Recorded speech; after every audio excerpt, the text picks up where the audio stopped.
Bismillah, Masya Allah, la yasukul khaira illallah. Bismillah, Masya Allah, la yasukul su'a illallah. Bismillah, Masya Allah, wa ma bikum min ni'matin fa minallah. Bismillah, Masya Allah, la hawla wa la quwwata illa billah. Alhamdulillah, Alhamdulillah Rabbil Alamin, wassalatu wassalamu ala ashrafil anbiya wa imamil mursalin, Sayyidina wa maulana Muhammad wa ala alihi tayyibin tahirin wa ala ashabihi al-ghurril bayanin wa ala tabi'in lahum bi ihsanin ila yaumiddin. Wa subhanaka la ilma lana illa ma 'allamtana innaka antal alimul hakim wa la hawla wa la quwwata illa billahil aliyyil azim. Rabbi shrah li sadri wa yassir li amri wahlul 'uqdatam min lisani yafqahu qawli وسدد لسان وحي قلبي بحق سيدنا محمد. دستوركم يا أهل الترك ويا أهل الباطل ويا أهل النوبة ويا أهل النور، نوينا التعلم والتعليم والتذكر والتذكير والنفع والاندفاع والإفادة والاستفادة والحث على التمسك في كتاب الله وسنة رسوله والدعاء إلى الهدى والدلالة على الخير وابتغاء وجه الله ومرضاته وقربه وثوابه سبحانه وتعالى. أما بعد، أحييكم تحية إسلامية، تحية مباركة من عند الله. السلام عليكم ورحمة الله وبركاته.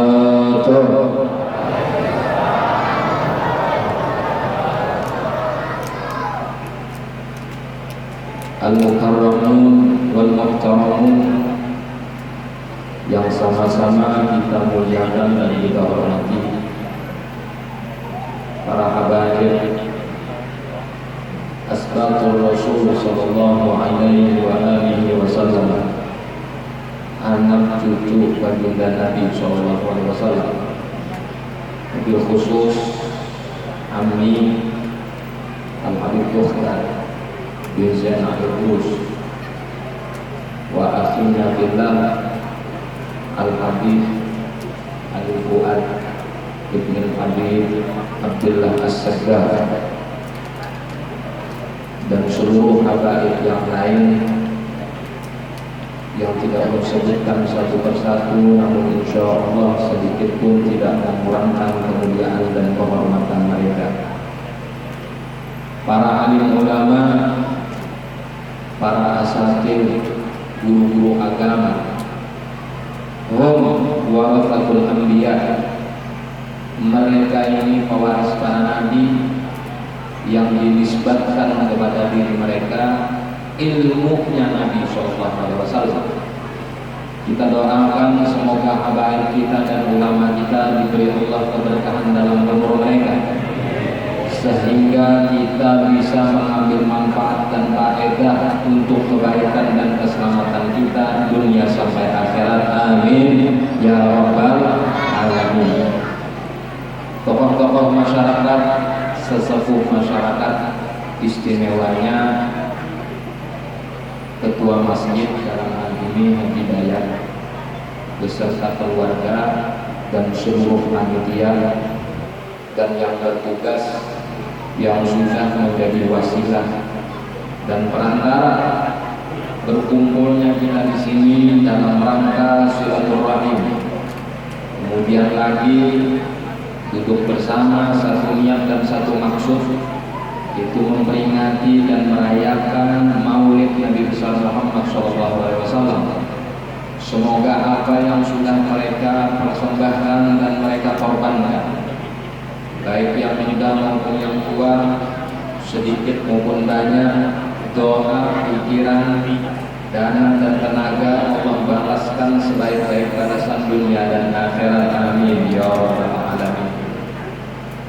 Yang sama-sama pula kita banggakan Jamiyatul Maulid, rombongan Maulid Al-Huda.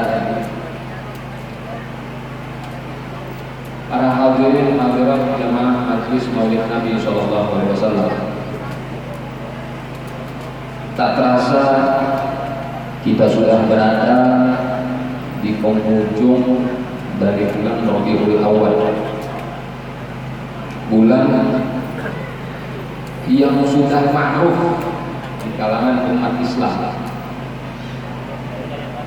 di kalangan umat Islam yang sangat mencintai dan mendudukan Nabi pada kedudukan yang sangat istimewa.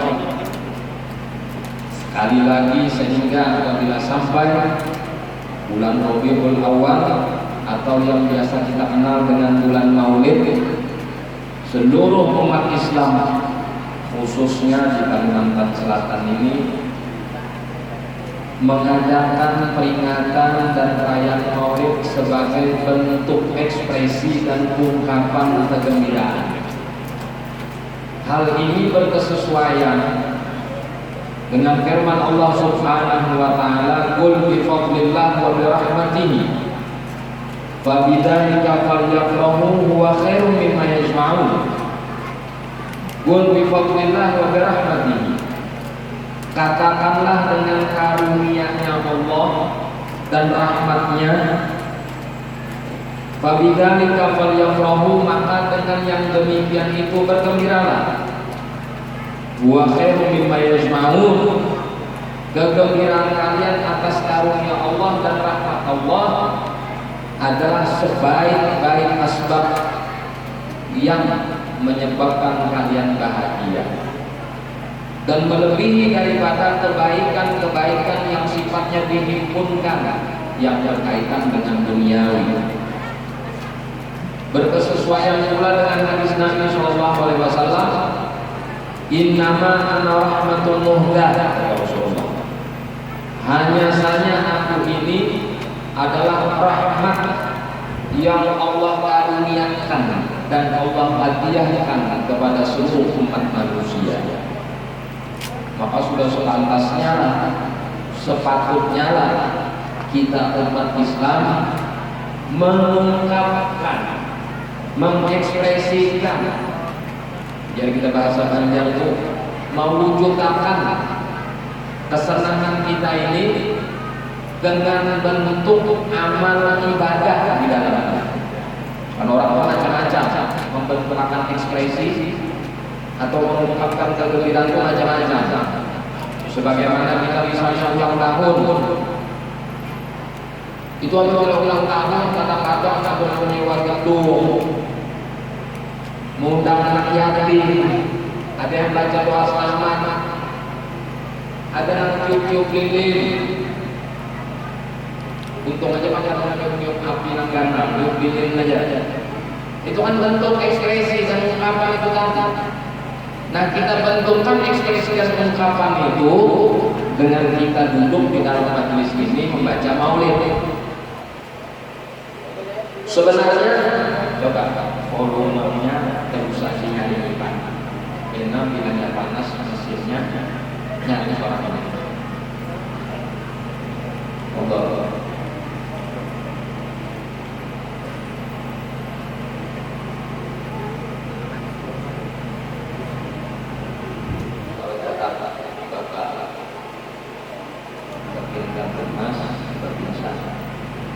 Meneruskanlah.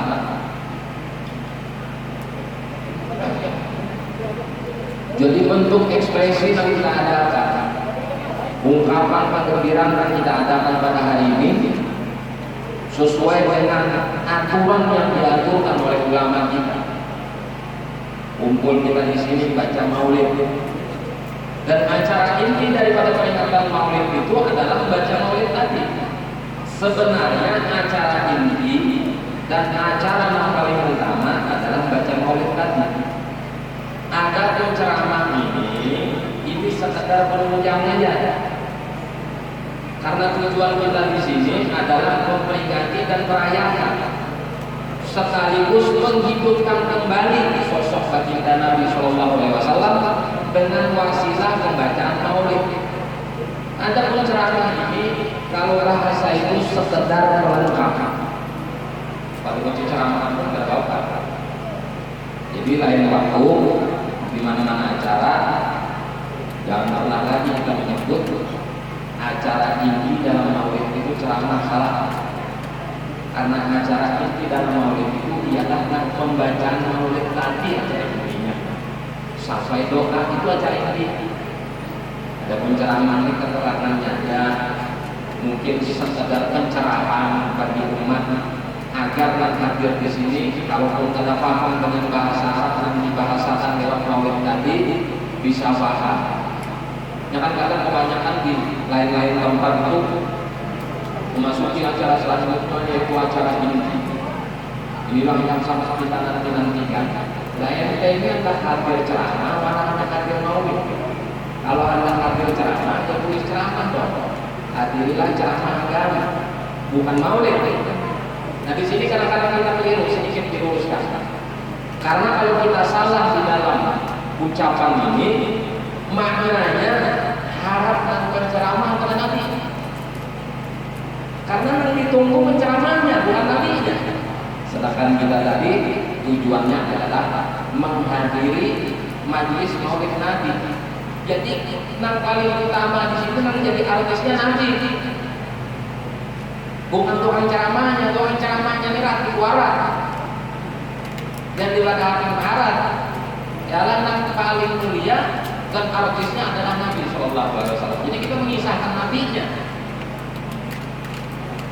Wa min nashriti bihi ta'attaratit turuq wal manazil. Bi'arfi dzikrihi tatayyabatil majalis wal mahafil. Wa min nashriti bihi, di antara wanginya batang tubuh Nabi itu ta'attaratit turuq wal manazil. Jalan-jalan tempat-tempat rumah menjadi wangi.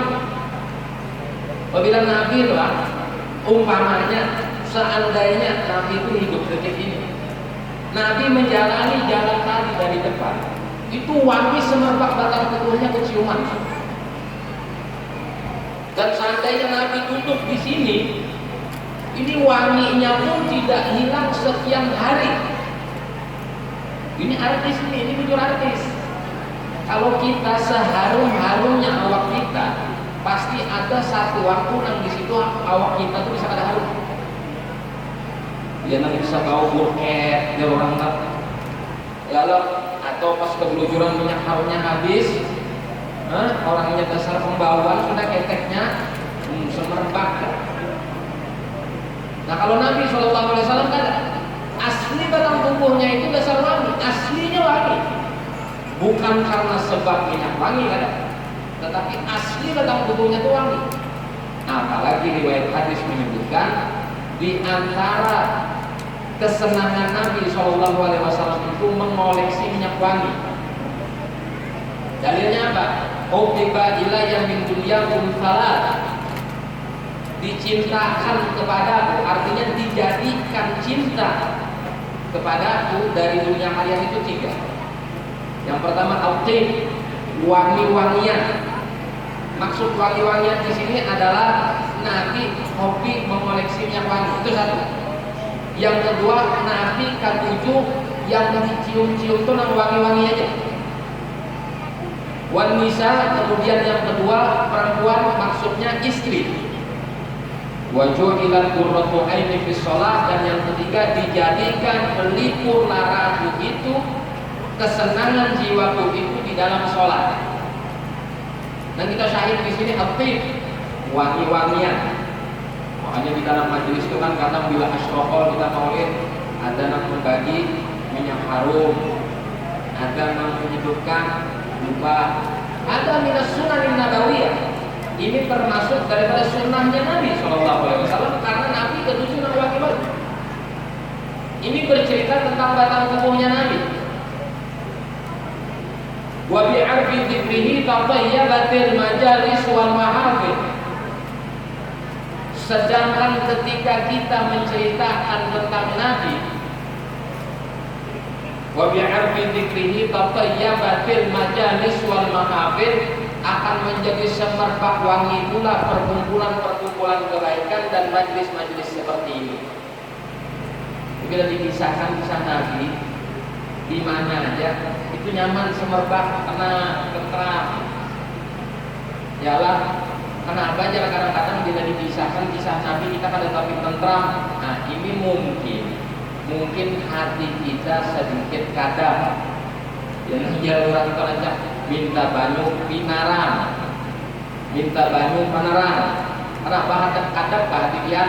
Nah, ini mungkin maksudnya hatinya terlalu gelap, kebanyakan mengkonsumsi yang subhan atau yang haram, sehingga ketika diceritakan tentang Nabi ada sedikit rasa berat di dalam hati kita. Tapi insya Allah pelan-pelan bagaimana kita berkisah-kisah Nabi itu akan mengikis sedikit demi sedikit kerak yang ada di dalam jiwa kita. Nah, hadirin hadirat rahimahumullah. Artinya ketika seorang yang beriman itu mencintai seorang nabinya, ketika seorang yang beriman itu mengidolakan seorang nabinya, sudah barang tentu sebelum ia mencintai nabinya, ia terlebih dahulu mengenali nabinya. Sebelum ia mengenali nabinya, ia terlebih dahulu harus tahu di mana ia memposisikan nabinya. Kita perlu bertanya lawan diri kita seorang, kedudukan Nabi di dalam kehidupan kita, kedudukan baginda Nabi di dalam kehidupan kita itu seberapa berharga dan seberapa penting. Ini yang perlu kita tekankan dulu. Artinya kalau kita mendudukan Nabi nomor 2 sesudah kepentingan kita yang lain, maka sulit hadir di situ rasa mahabbah dan cinta kepada Nabi. Jabatan umpamanya lebih kita utamakan ketimbang Nabi, maka sulitlah tumbuh rasa mahabbah pada Nabi. Harta lebih kita kumpulkan ketimbang Nabi, jangan berharap mimpi Anda di siang bolong akan tumbuh rasa mahabbah dan cinta pada Nabi. Dan cinta ini urusan hati, dipaksa pada hawa, disuruh pada hawa. Cinta ini hanya seperti orang bahasa itu, kita sebagai orang-orang yang mengetahui tentang sosok Nabi itu hanya membukakan jalan kepada orang untuk mencintai Nabi, tidak bisa dipaksakan. Apalagi nanti di dalam hati ini banyak yang dicintai, jabatan, dunia, ini, anak, harta. Maka posisi Nabi itu kalau ujar orang Banjar itu musim-musiman, wayah-wayahan. Bila bulan Mulut hanya mulai timbul rasa cinta. Di luar bulan Mulut aslinya dasar ada beres dua. Mang dasar mengerampun umpamanya untuk bulan Mulut mengerampun memang dasar harus bulan. Ya bila sampai bulan Mulut kami mengulutan itu mungkin ada musim Covid ya Allah. Musim Covid parah, Covid tak sini kan kumpul bisa ada pengulutan sama sekali tuh, bisa pengulutan mulai HP aja lagi. Nah, kayak apa ada menghadap video pengulutan mulai HP ini. Ini gambarannya anugerah Allah Subhanahu wa Ta'ala. Jadi bentuk ekspresi ungkapan rasa cinta kita kepada Nabi di antaranya ini di antaranya lah. Dan kita jangan pernah berpikir atau terlintas di pikiran kita sudah cukup saja.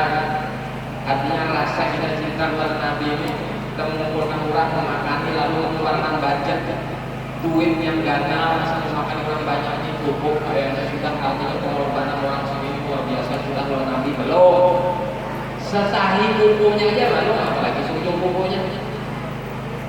Ini yang kita korbankan ini dan kita persembahkan ini sebetulnya bukan untuk memuliakan Nabi, Seandainya seluruh semesta alam ini kada ada memuliakan Nabi, kada ada memulihkan, beratan menghina Nabi, beratan mengejek Nabi, mencela Nabi, sedikit pun kada ada kurang memuliakan kita. Kita ambil sebuah contoh aja. Seluruh semesta ini, jin maupun manusia, termasuk benda-benda hidup yang lain, binatang maupun pepohonan, tidak bersolawat kepada Nabi. Satu solawat pun tidak ada, sedikit pun tidak mengurangi kemuliaan Nabi. Apalagi ini yang sudah bersolawat kepada Nabi ini Allah dan malaikat. Ibarat bahasa itu solawat kita itu sebenarnya pada hakikatnya tidak memberi pengaruh sedikit pun atas kemuliaan Nabi. Justru solawat kita itu menjadi mulia kasar kita berkat Nabi. Kita saat ini bahasanya memuliakan Nabi, memperingati Nabi, merayakan Nabi. Pada hakikatnya kita ini mencari kemuliaan dengan wasilah Nabi. Tidak ada Nabi itu jadi mulia gara-gara kita itu ada. Coba kita lihat sejarah menyebutkan Nabi dilahirkan di bulan Rabiul Awal. Kenapa Nabi itu ada dilahirkan di bulan Ramadan? Kenapa Nabi ada dilahirkan di bulan Dzulhijjah? Kenapa Nabi ada dilahirkan di bulan Dzulqa'dah? Kenapa Nabi ada dilahirkan di bulan Muharram? Kenapa Nabi ada dilahirkan di bulan Rajab? Padahal di bulan-bulan mulia loh. Supaya jangan ada pemikiran dan pemahaman di dalam pikiran kita bahwa Nabi menjadi mulia karena keikutsertaan bulan kemuliaan Nabi. Tidak. Tapi justru bulan Rabiul Awal menjadi mulia karena Nabi dilahirkan di dalam bulan itu.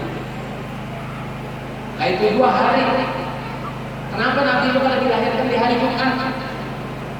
Padahal Nabi SAW menyebutkan khairu yawmin tala'at fihi syamsu yaumul jum'ah fihi khuliqa Adam wa fihi taqumus sa'ah atau kama qala Nabi.